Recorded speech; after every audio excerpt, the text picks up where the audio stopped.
Welcome to 340B Leaders Upfront, a new monthly podcast from 340B Report. I'm Anna Mangum, host of this new program, which showcases 340B Report's valued sponsors and how they support 340B covered entities in navigating the opportunities and challenges of this complex and dynamic federal program. If you're not already a subscriber, please consider subscribing to 340B Report by going to 340breport.com and using the coupon code podcast25 to receive a 25% discount. If you haven't heard prior episodes, here's a little bit about me. I've dedicated my career to promoting healthcare access, quality, and equity. I've been a senior leader with a variety of major national advocacy and trade organizations, including 340B Health, where I worked closely with 340B Report publisher and CEO Ted Slavsky for over a decade. In this exciting new episode of 340B Leaders Upfront, I chat with two executive leaders of the Craneware Group, Chief Customer Officer Lidia Rodriguez-Hupp and Chief Transformation Officer Tara Hanuscak. Founded in 1999, the Craneware Group is a leading provider of revenue integrity solutions, improving financial performance in U.S. hospital and health systems. Over 40% of the nation's hospitals are the Craneware Group customers. The Craneware Group acquired Sentry Data Systems and Agilum Healthcare in 2021.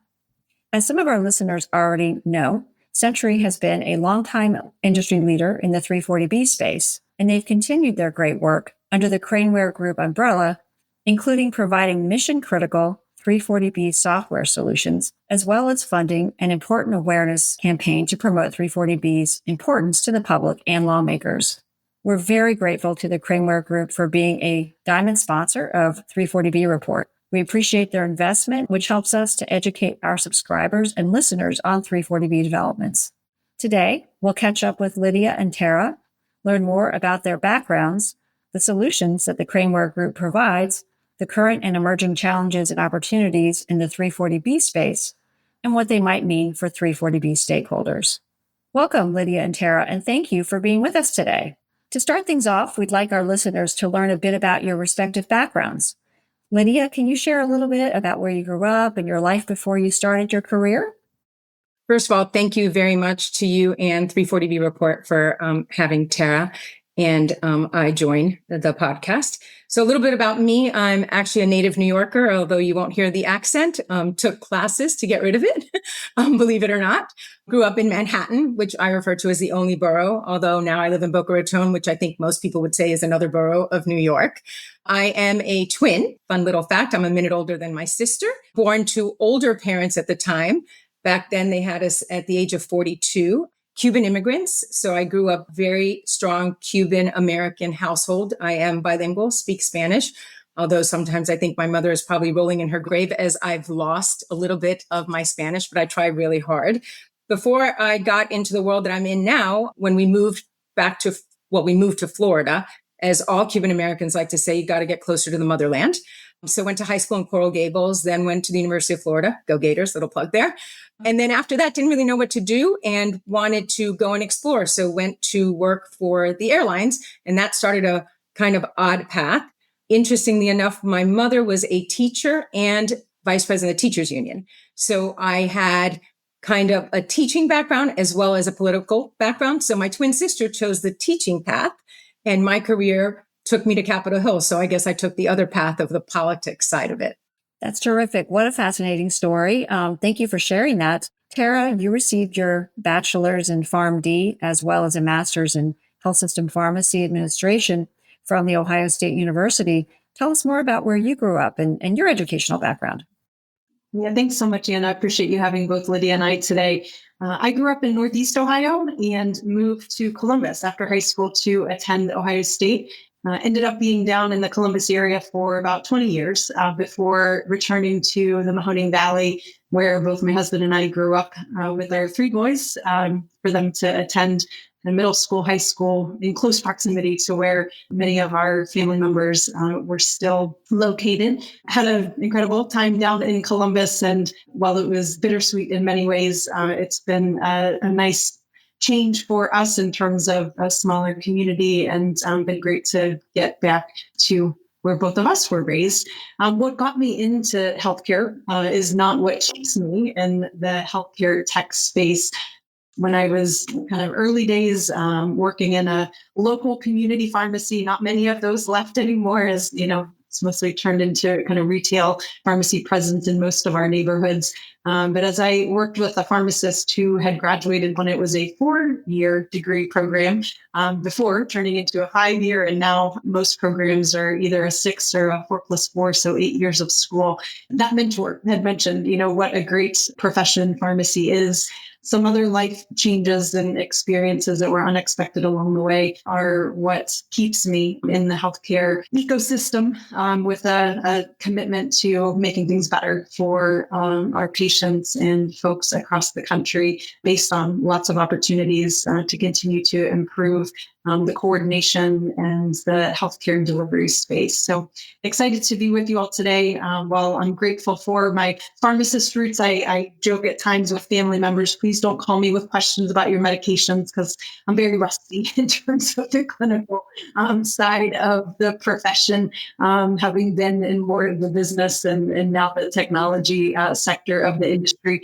But those roots in pharmacy have been extremely valuable in translating across the provider and all of the different silos within healthcare delivery. And today, with the Craneware Group, tremendously valuable in translating between our customer needs and our product colleagues and engineering colleagues. So that theme around translation pops up often in terms of, the language, that while they might be the same words, the context and all of that helps us all be as effective as we can be becomes really important.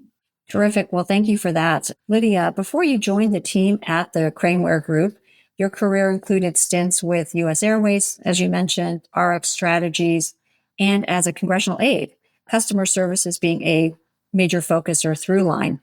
Most recently, you served in a variety of roles at Century Data Systems over the course of 18 years. You're the 5th person hired into the company and instrumental in supporting the company's first 340B customer. Tell us more about your career journey and how you've been a leader in the 340B space. I started, as I said, in the airlines, wanted to see the world, and the best way you can do that is to fly for free. So did that for a while, and then had the opportunity, family friend, also Cuban American, his brother is still a congressman, Mario Diaz-Balart, and the name might sound familiar to some because the other brother, Jose Diaz-Balart, is NBC News weekend anchor. So my mother grew up with the Diaz-Balart family in Cuba, and Lincoln was running for Congress and called and said, hey, how about I bring some family, because we've known each other my whole life, to DC. Your mom said you should use that poli-sci somewhere. So I took a shot and went to work on Capitol Hill, took a $30,000 pay cut, which was a lot of fun at the time, but you can do things like that when you're young, and stayed on the Hill, had both of my children working on Capitol Hill. So that epitome of a working mom. And mom is my number one career in my life. So since Tara plugged her 3 boys, I need to plug my 2 children, or they're going to listen to this podcast and go, what do you think to leave us out, Mom? So from there, my husband, who's a Floridian, said, I want to go home. So let's go home. And so found myself out of a job, went to work for startup after startup, which was interesting. But the one path along the way has been people. And so I always considered that when I worked for the airline, it was passengers. Then I worked on the Hill, it was constituents. Then I worked for startups in technology. Those were customers. And in the end, I have customers now in this side of the house with giving care to patients. So it's all about people. And so I think that's the thread that has kind of been woven throughout my career. Very interestingly enough, I never thought the startup experience would come in handy in something like 340B. When I got into it, it was very stable, not a lot of changes, even though I had built up how to be agile in my career. And then all of a sudden we got into 340B a little bit longer, and lots of changes have happened over my career with 340B. So I think that world really prepared me. And then excitingly enough, when Craneware acquired Century, we became a part of a public company, which I'd never done, which has been interesting. But more importantly, we also became part of a company that has a lot of women, which is just wonderful. A lot of women on the executive team. Half the board, if I'm not misrepresenting it, is female. And that is really important to us, especially in technology. It is pretty difficult to hire women in technology. There's not a lot of them. And so that has been something that we've done on both sides of the pond. We've made a very concerted effort to seek out talent, not saying that we turn anyone away. We absolutely do not, but we love and value being able to have a very diverse workforce. When I'm in Edinburgh at our corporate office, it's very fun because I refer to it as the United Nations. You can probably hear 10, 15 languages spoken at any time, which is absolutely wonderful. But in the end, it's always been about people. So I love now that my title is Chief Customer Officer because that's where my true passion lies. Well, yeah, and as the focus on people is such a major focus for many people in 340B, wanting to serve patients, obviously. Tara, before joining the Craneware Group team 6 years ago, you spent 18 years rising through the ranks in pharmacy administration at OhioHealth. You received 2 awards while you were there, including an award for your role in 340B implementation. Congratulations. Tell us about how your career has unfolded in 340B. Yeah, so I mentioned in my hometown through high school, first job was working in a local community pharmacy. Started at the front counter in lottery, graduated to stocking some shelves and then eventually back into the pharmacy. And when I moved down to Columbus, switched settings and had an opportunity to work as a technician at a local hospital, large hospital close to the Ohio State campus. As a technician, first roles were delivering meds to the bedside and to the nursing units and mixing IVs and stocking the automated dispensing cabinets. When I finished up with undergrad and was accepted into pharmacy school, changed from a technician into an intern, which meant taking on some additional responsibilities. And then when I finished pharmacy school and decided to pursue a residency and a grad school, moved from intern to pharmacist and resident. And with those role changes, again, some additional responsibilities. Ultimately stayed on after my residency there to take on a business manager role and eventually had the opportunity to build upon those responsibilities as a system director for our 10 hospitals in the business domain. My last couple of years serving at the organization was outside of pharmacy, so a bit of a leap of faith, which proved to be extremely valuable to learn more about healthcare in terms of how board goals get translated into the operating goals of the hospitals and non-acute parts of a health system. And that was by working alongside our chief strategy and transformation officer. Each role built upon and expanded my understanding of what it takes to deliver patient care while also ensuring that you're getting paid to keep the doors open. During the years that I was serving as a pharmacy business director, gained lots of valuable experience, Anna, that you mentioned within the 340B program. Multiple hospitals were eligible 340B locations, and in my role, was fortunate to lead the teams in the procurement aspect of pharmacy services. So our procurement teams were such a critical bridge to our supply chain colleagues, and alongside the procurement space, which was heavily involved in 340B, also had leadership responsibilities for our revenue integrity team within the pharmacy, connecting closely with our rev cycle and compliance colleagues. And then kind of the third primary focus area was our analytics and informatics and informaticists. Roles in the pharmacy service line who connected closely with our IT colleagues. The procurement and 340B domain had lots of experiences that will likely resonate with our audience today. We went through a major TPA conversion. We implemented a newly eligible 340B hospital care site during that time. We migrated the entire health system over to a new EHR, which also meant changing kind of the data files and configurations for our 340B TPA. It was there during the years that the WAC GPO and 340B splitters and, introducing how that affected the operations. Also, worked our way through contract pharmacy assessments and the ever-evolving role of the pharmacy buyer as compliance and audits and kind of the intricacies of operating, within the 340B program. And one thing that came to mind time after time is just how inextricably linked our pharmacy rev cycle team was with our pharmacy 340B team. to the extent that we had, some folks that started off as a buyer at a hospital that eventually became charge analysts, with the Rev Integrity team, and vice versa. Folks that one of our employees was a new grad in the charge analysis space that ultimately took on some responsibilities for 340B audits. So the transferable skills, as well as how the critical thinking and troubleshooting was heavily dependent on, familiarity with both domains, really stood out, and perhaps some foreshadowing to, some of the opportunities and great experiences as the Craneware Group today. Well, thank you so much to both of you for painting that robust picture of your backgrounds and kind of what led you to 340B. The Craneware Group is headquartered in Edinburgh, Scotland, and the U.S. headquarters is in Deerfield Beach, Florida. You have over 750 employees, including many around the country. What's distinctive about your global operational structure and your team? So, while we do have a global footprint in terms of our business and our employees, all of our customers are U.S. healthcare providers.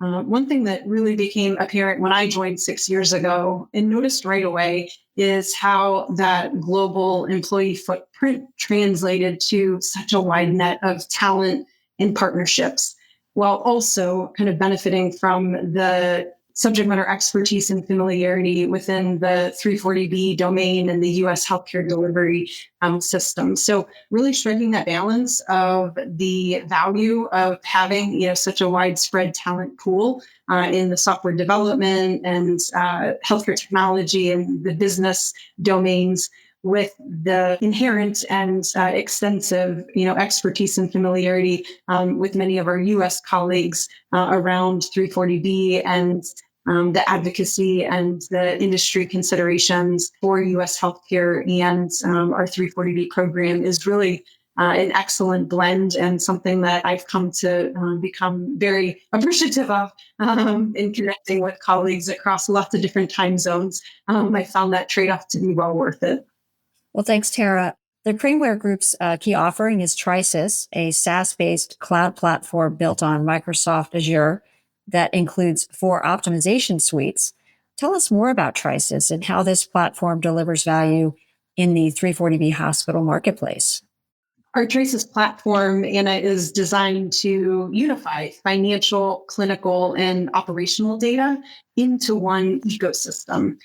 At its core is our integrated optimization suites that you mentioned, each one addressing critical aspects of the healthcare value cycle. One of those suites, the Trisys Business of Pharmacy suite, helps hospitals optimize procurement, formulary management, and contract pharmacy relationships. Within that suite, solutions like Sentinel and Centrix streamline the 340B purchasing and compliance, while another solution, Trisys Medication Compare, provides real-world analytics for evidence-based pricing and formulary decisions. Trisys is built for scalability and speed. It supports emerging models like the rebate-based 340B programs and integrates with the Microsoft Cloud for healthcare. This ensures hospitals can adapt quickly to regulatory changes while maintaining their operational and financial stability. Trisys empowers 340B hospitals to protect their margins, enhance compliance, and unlock actionable insights, all within a secure cloud-first environment. It's not just a platform, it's really a strategic enabler for sustainable pharmacy and financial performance. Beyond what traditional TPA capabilities in the 340B domain are, Anna, we have solutions that ensure NDCs are configured within your formulary and your EHR to best meet the regulatory and compliance standards, and opportunities that can help our customers strengthen their P&T decision-making and supply chain procurement operations. Data-driven decision-making and using information to bridge silos and solve complex challenges is my mantra. Fantastic. So in 2021, the Craneware Group acquired Sentry Data Systems and Agilum Healthcare. What inspired this move, and what new capabilities do you now offer based on the acquisition? By acquiring Century's industry-leading 340B platform, Anna, the Craneware Group could immediately enhance its pharmacy-related offerings and help our customers manage medication cost and compliance, which is an area of intense need and scrutiny. From my experiences, I alluded to earlier, 340B and pharmacy rev cycle in many ways are two sides of the same coin. Improving either has a corresponding impact to both. And solving challenges in either often relies on familiarity and troubleshooting with the other. So this move aligned with the broader healthcare trends, which includes bipartisan pressure to reduce drug costs.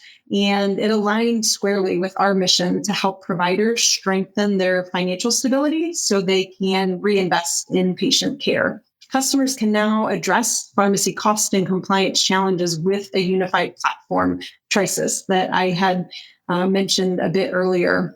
By integrating Century and Agilum into our Trisis platform, the Craneware Group enables hospitals to manage their costs, ensure compliance, and capture revenue in order to support sustainable margins to reinvest in patient care.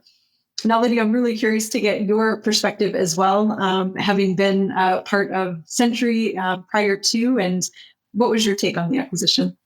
So I think the industry was surprised when we came together because we're both very well-known names in our own areas. So obviously Craneware, because we're the Craneware Group now, because we've come together, it was Craneware, and it was Century. Century was known in 340B, Craneware in Rev Integrity Rev Cycle. But what's funny is that Century started talking to Craneware in 2010. Our CEO and I flew to Atlanta to meet with Keith, the CEO of the Craneware Group, to just chat because we thought there could be something here. And it didn't work out that way, but we stayed friends, right? And in 2018, it looked like there was another possibility that the companies were going to come together. We came very, very close.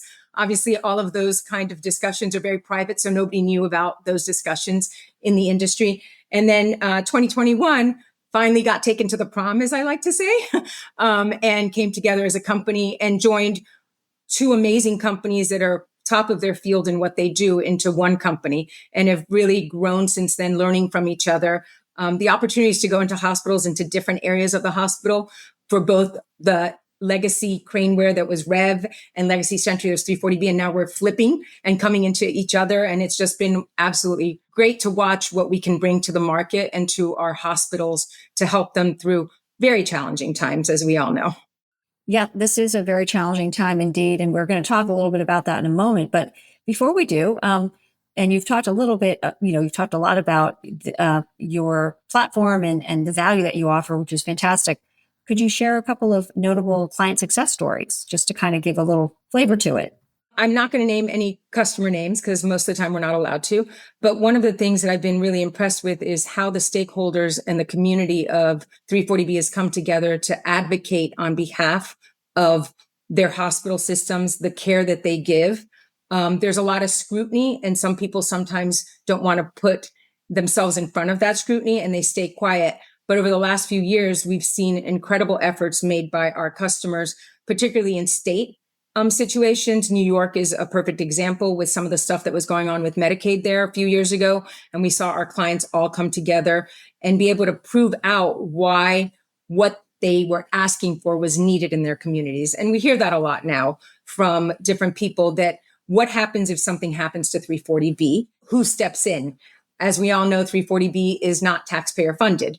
And people are still going to be sick. We're in a federal government shutdown right now, and people are still have to get access to healthcare.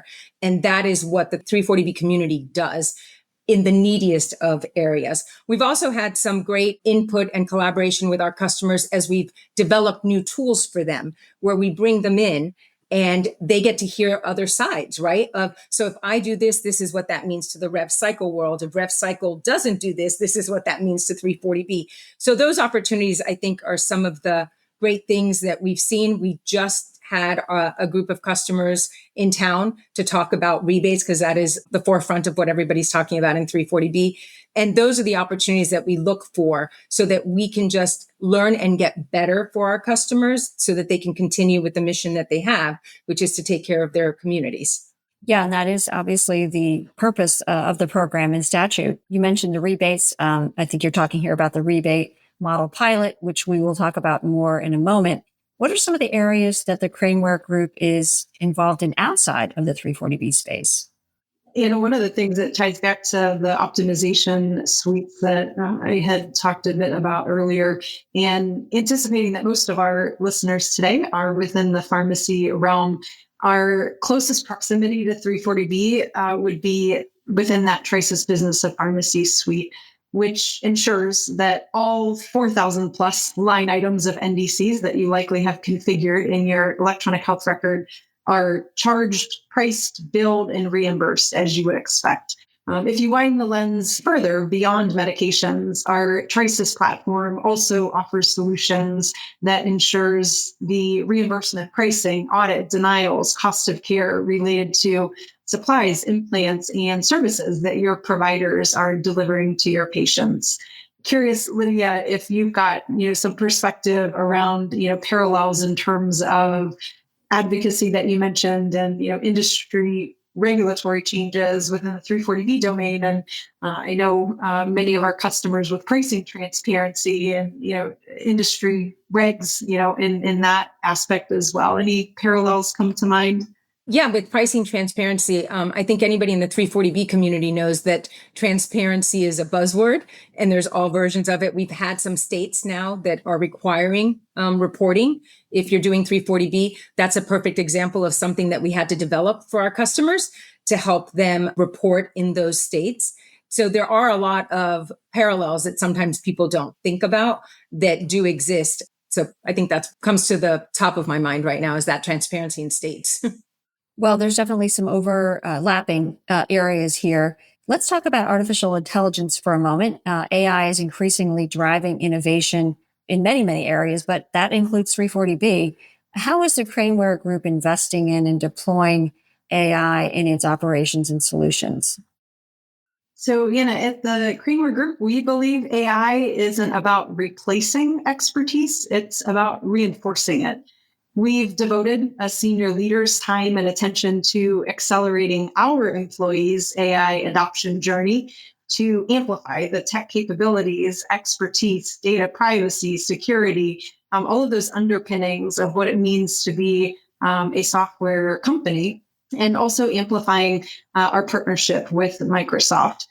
We believe that transformative change happens one person at a time and really from the inside out. So our approach has been to meet each employee where they are on that AI continuum, whether they are hesitant and skeptical, or perhaps, one of the trailblazers that has been following, AI's evolution over the last 10 plus years, but ultimately supporting folks where they are so that we can make that transformative change individually, albeit in the same direction. It's really about the mindsets and the skill sets of our employees to be able to put AI in action and really evolve our operations across engineers, product, our HR colleagues, implementation support. It really crisscrosses the entire organization.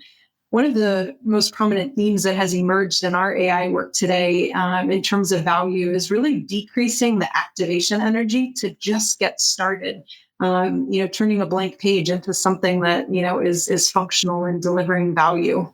Expanding on that a bit, one of the exciting AI projects delivered by our product delivery colleagues is Trices Assist, which is a platform level assistive AI that pairs automation with transparency to support better, faster decisions across healthcare finance and operations. Our approach blends Microsoft certified innovation with decades of the Craneware Group domain knowledge. Trices Assist is first available in our Trices ChargeMaster application, and we're actively expanding across our ecosystem, and ultimately delivers explainable insights in real time to help teams identify risk, protect revenue, and ultimately stay audit ready. We are also exploring capabilities that extend AI's value even further, from eligibility threshold analysis and rebate logic to contract pricing validation and margin optimization. These foundational functions support a future where AI doesn't just speed up workflows, it strengthens the outcomes that our customers experience. Thanks, Tara. Lydia, you had mentioned earlier the rebate model, and a major concern for providers is the possibility of shifting the 340B program from an upfront discount to a rebate model. A pilot of the model focusing on 10 selected drugs is expected to begin on January 1st. Covered entities would need to front the costs of high-cost drugs in exchange for a theoretical post-purchase rebate rather than being afforded the discounted 340B pricing at the time of purchase. What are the implications of this important development for your clients, and how are you supporting them?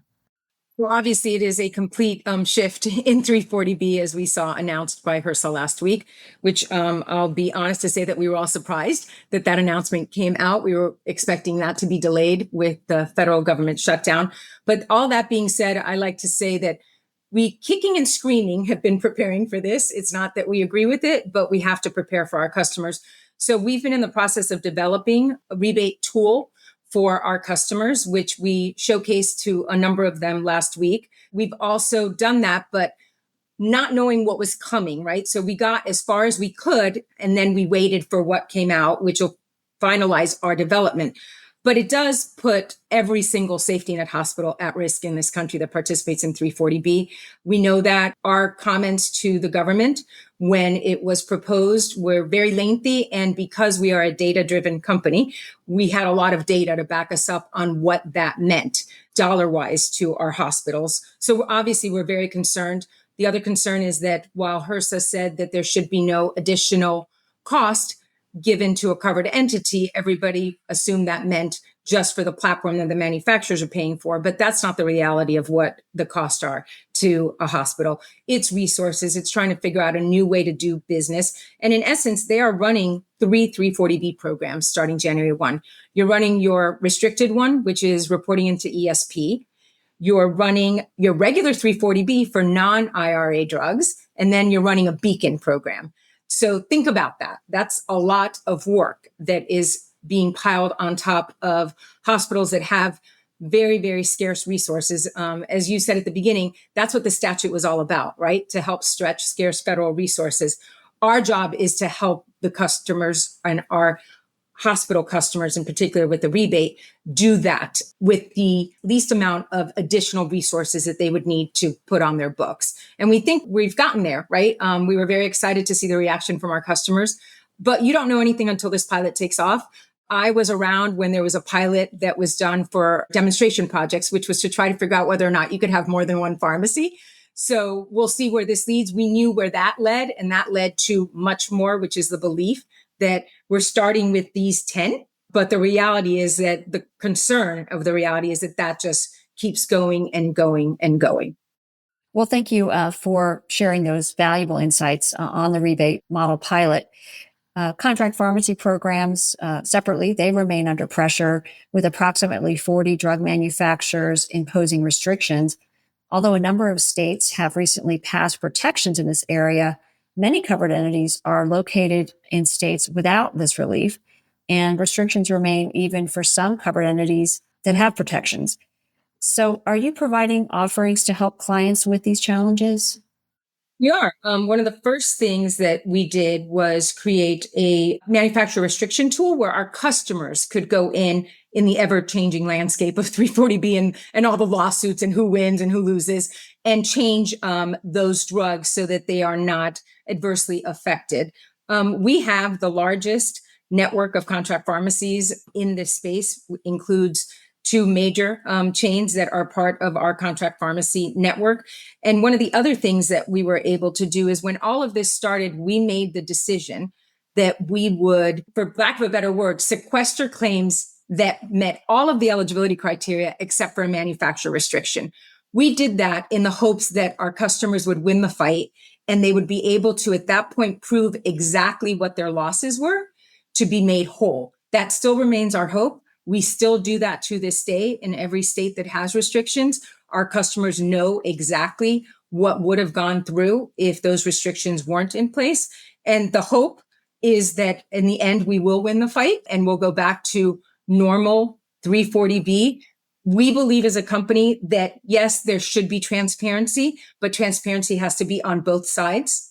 it can't just all fall onto one side of it. So everything that we do is to help our customers to be able to sustain their programs, grow their programs if they can, and get back what is rightfully theirs in the end if we win this fight.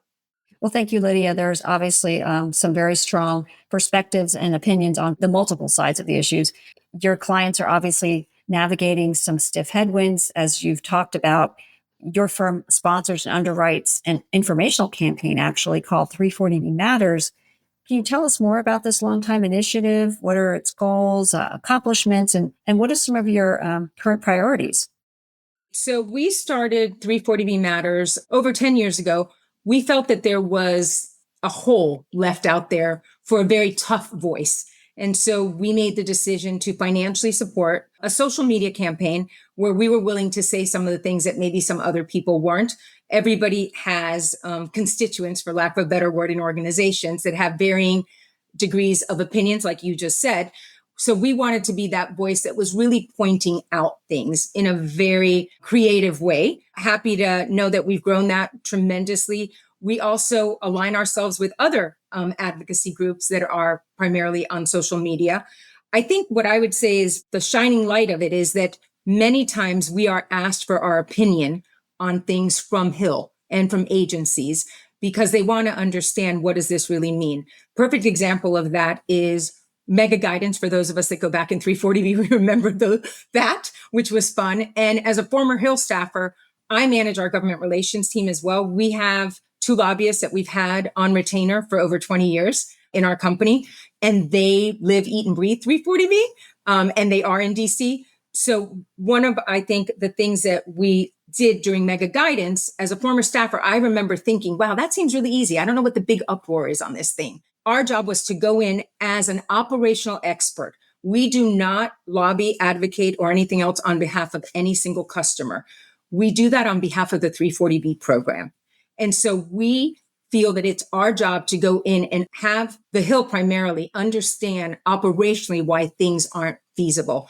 Perfect example back then was I went and I said, when your kid breaks their arm and you go to the ER, you get a bill, and the bill comes from the hospital, and then it comes from an ER group. That ER group is under contract. They are not employed. So a simple explanation for our Hill staffers was, so any prescription that was written for your child would have not been 340B covered under mega guidance because the physician had to be employed. That was something that was real world. It wasn't, you didn't have to understand healthcare. You didn't have to understand 340B. So that's what our job is when we come and we advocate on behalf of 340B.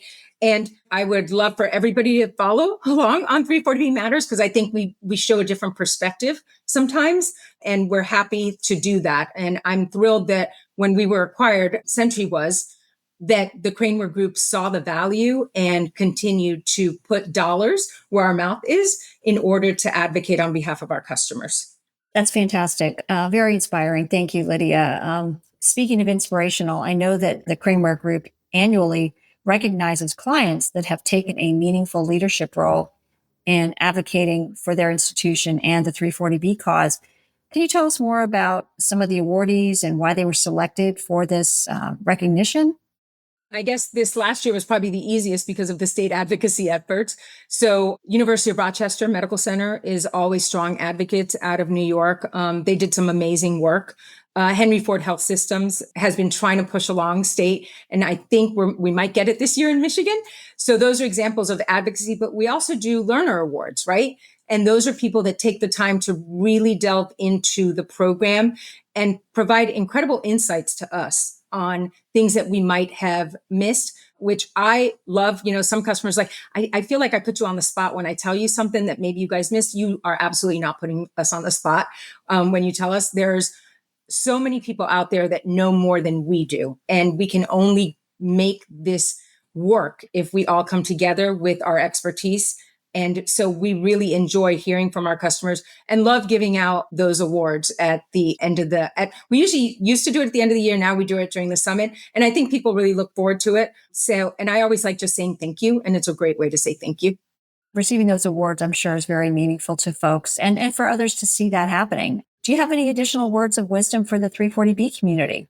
I think I would say you need to make Washington know what you do in your communities. Invite your members to come and spend a few hours at your hospital. Walk them Members of through Congress. what you do every day. Yes, members of Congress and state representatives. State representatives' goal usually is either to become governor or to go work on Capitol Hill. So bring them in as well so that they can see the value that you bring to your communities. Sometimes just seeing that real life in person, what it means, what those dollars mean to have a mobile mammogram unit that goes out into the community.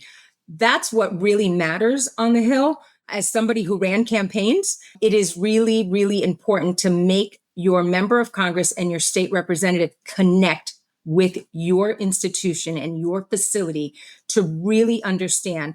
Because when they're making a vote, that's what they're thinking about. And when they're signing on to a letter, like we saw 164 members sign on against the rebate program, right? That's what they're thinking about. And so that's what you have to constantly reiterate to them. Tara, you've been a little bit new to this whole thing. So of that part of words of wisdom, what words of wisdom would you have? Yeah, one thing comes to mind, Lidia, and you alluded to this a bit earlier in terms of how much we value our customers' input and kind of getting groups of customers together to share learnings. And it made me think of the importance in any challenging situation. If you notice the same people sitting around the same table or virtual screen trying to solve whatever the latest challenge and situation is, consider inviting somebody new to the conversation, whether it be a colleague of yours from another department that might have a fresh perspective or insight or considerations that help look at it from a different angle. Potentially it's a vendor partner or an industry partner, or again, folks that can add thoughts, considerations from an alternative point of view. I find time after time that folks tend to be pleasantly surprised at what you learn and then where you land that might be very different than, what you thought going into it. Those are great suggestions. And thank you so much for all you've shared with us today in terms of your backgrounds, in terms of the offerings that the Craneware Group provides, your very unique solutions, and of course, your perspectives on the very challenging moment that 340B covered entities find themselves in right now. We appreciate your time and your wisdom. Thank you for joining us today. We look forward to having you join us for our next podcast. If you're not already a subscriber, please consider subscribing to 340B Report by going to 340breport.com and using the coupon code podcast25 to receive a 25% discount. It's the best way to stay on top of the latest developments in the ever-changing 340B program. Also, check out our other podcast, Inside 340B Report, to hear our journalists discuss the latest 340B developments.